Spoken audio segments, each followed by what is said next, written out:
Why the candidates are calling for change. We've heard a lot of rhetoric in the presidential campaign about the desire for change. Well, one of the reasons that these candidates are hitting home on that theme of change is that Americans are so dissatisfied with the status quo. Here's our latest update on satisfaction. It's a basic question. Are you satisfied or dissatisfied with the way things are going in the U.S.? We ask it every month.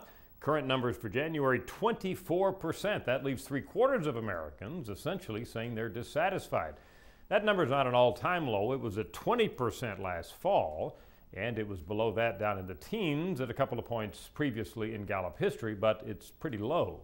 There are some differences by party in satisfaction. George W. Bush is a Republican, is in the White House, and so Republicans continually express higher levels of satisfaction overall than Democrats, we think, as a result. Half of Republicans, you see there in front of you, say they're satisfied, 16% of independents, and look at this number. Single digits, just 9% of Democrats say they're satisfied with the way things are going in the U.S.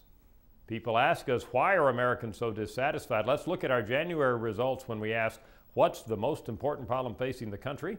All in all, 38% of Americans mentioned some aspect of the economy. That's actually up some, one of the higher numbers we've seen recently. So clearly, the economy is bothering Americans. What about non-economic problems? 1 out of 4 Americans mentioned Iraq. That number's down some. Other problems mentioned by Americans: healthcare, immigration, dissatisfaction with government in general, and terrorism. That kind of rounds out what Americans are upset about. If I had to summarize, I would say it is the economy, a whole series of domestic problems, and Iraq and national security.